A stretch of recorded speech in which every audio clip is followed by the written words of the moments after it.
when you have an answer, he said. So it took me about a week to make a decision. That day that Hermana Aurelia prayed for me, before during the convention, and before I found myself in the hospital from the pulmonary embolism and almost dying,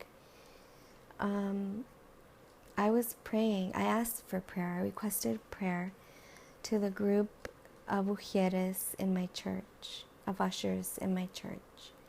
We have a prayer group amongst our ushers, and I went to them and to the leader, and I asked if she can request a fast and prayer for me that week.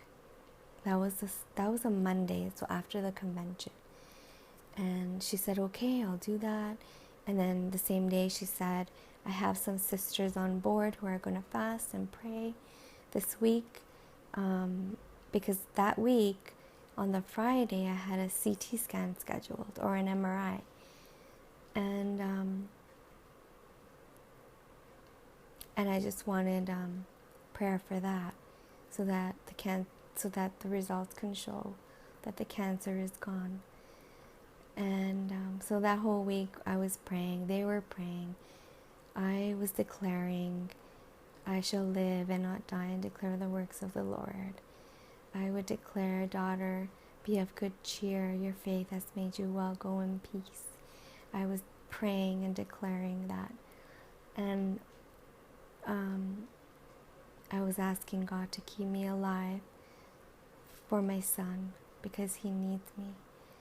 And I reminded him that when I was a child, when I was asked who I'd wanted to be, what I wanted to be when I grew up, and I would always say a grandmother.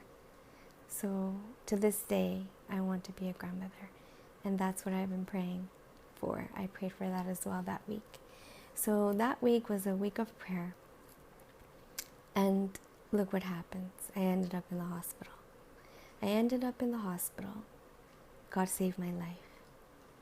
And then I meet the oncologist that my family doctor had gone to see, to request to see if she would be my oncologist, and to see if she does natural therapy, if she would agree with me doing natural therapies.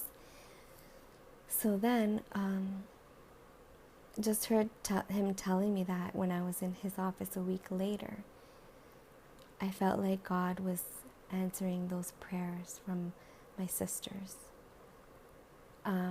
Even when I found myself in the hospital, I felt like God had answered my prayers, was answering my prayers and leading me into something. Even though I didn't want chemotherapy at that time. So then when I went to see my family doctor, found out that my oncologist went to see him, and then told him to convince me. And then she said, if she decides to do chemo, tell her to call my office, because I will be her oncologist. And I was like, what? That's pretty amazing. I'm like, that's God. That's God, because who would do that? Which doctor would go out of their way? Which doctor? I haven't met any. Only my naturopath. And then there's a doctor here, Princess Margaret, that I really love. Okay, let me say, he's really nice. He's Italian, and I have a little crush on him. He's just the sweetest, and he's so caring and compassionate. I don't love him like I have, those feelings for him, but I just think he's very special. And I've been blessed, and I feel that God has been leading me to people who are compassionate and who really care. All the nurses too, they're so amazing. My main doctor as well. Okay, going back, I don't want to skip the part about the the decision that I made. So the decision I made was, after a week, I thought about it. I prayed hard. I said, God, if you don't want me to do chemotherapy, then please do a miracle. I want you to be glorified. Save me now. Take this pain from my body. When I know that this pain is taken away, then I know that your miracle is coming. But that didn't happen. So I prayed for a miracle and it wasn't happening. I wanted it to happen like instantly after my prayer. That didn't happen. And I waited and I prayed for a whole week. And I said, God, if you don't do that, then give me peace about chemotherapy, because I don't want to do it, and you know that. I'm totally against it. But if it's your will, then I will do it. So then I prayed and all that, and then I was fine. Sorry. I felt a supernatural peace invade me. And, I thought about what the doctor, just from the beginning, how God has been there and guiding me and leading me to the right doctors. And then recently my oncologist and what happened there. So I'm like, okay, that's a sign. And I would pray for a sign too. And I got my sign. But it took me a week to make the decision. And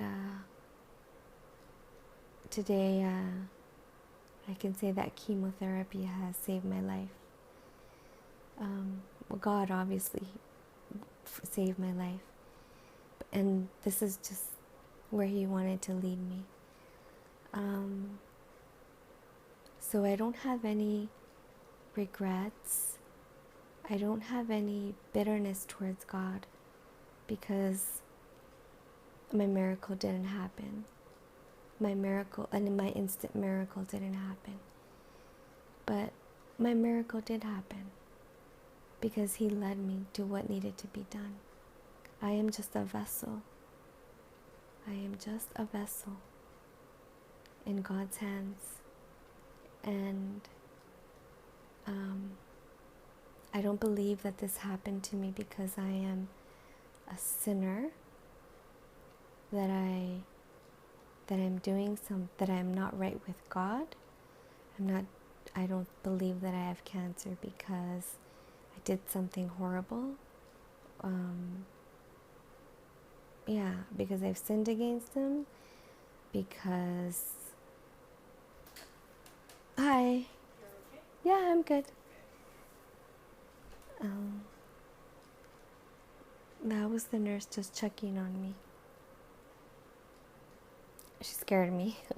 Anyway, I don't believe that cancer, my illness, was caused by something that I did wrong. Yes, one person said, I heard that one person said that I don't have a life, that I don't, because I go to church all the time, that this is happening to me. But let me tell you, my life has never been busy since I've been at church. I do things that I love when I'm at church. Serving as an usher. I was even asked to be a Sunday school teacher. I love children. I don't know if that is my strength or if that's God's will for me still, but I love children. And also doing missions, going out and helping. That's what I love to do. So I don't believe that it's because that I have that I don't go dancing anymore, or that I don't wear makeup anymore or jewelry. I don't believe that I've sacrificed anything, because I feel a lot better now.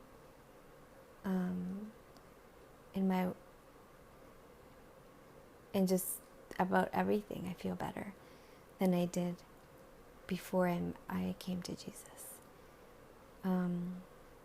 That's just temporary happiness, but with God I have found a true happiness. And nothing can compare to that. Nothing. So back to the chemo.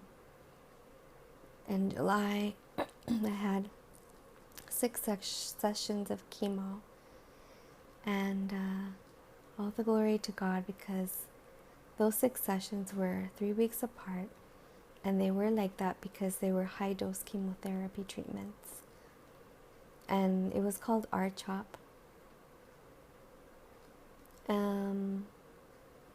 So what happened there was I barely felt sick. So I thank God for that. I was praying for that.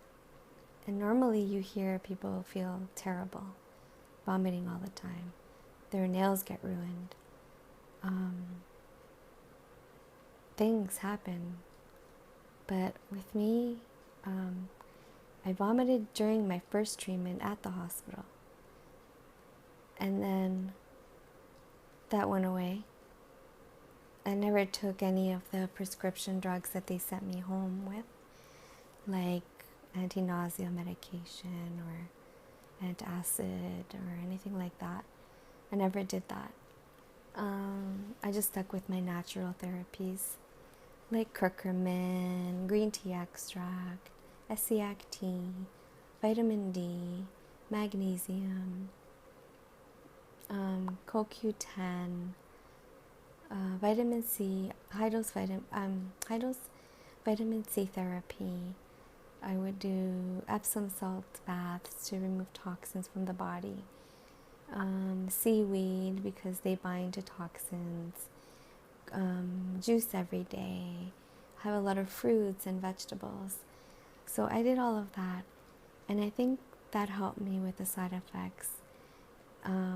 Mostly also because of the prayers from my brothers and sisters and family and friends, that God was listening, and I didn't really suffer from much except for a little fatigue or maybe low hemoglobin, which causes one to be tired. But that's it. I didn't really have much. The vomiting the first day during treatment, and then after the first day of chemotherapy too, I noticed that the lumps in my neck disappeared. So that was another sign that I was in the will of God. The chemotherapy worked. We can see it working. And November was my last one. So you can imagine how happy I was to just get rid of the chemo, to finish with that. And then January, I had a scan, and it showed that I had one lymph node that was a little larger than normal. So that's when my oncologist requested a PET scan. She just wanted to make sure. And thank God for that. Because if it wasn't for that PET scan, we wouldn't have picked that up right away. The PET scan was scheduled 1 month later, and by then I had already gone to Ecuador. When I came back from Ecuador, I had these severe muscle pains from my bum all the way down to my feet, and I was losing my balance, and I barely could walk. I couldn't sleep at night from the pain. I thought it was sciatic or maybe something, an injured disc or a muscle strain. I went to the emergency, and they said I didn't need a scan. That the doctor there said his eyes were better than an ultrasound and all that. So I left there with no results.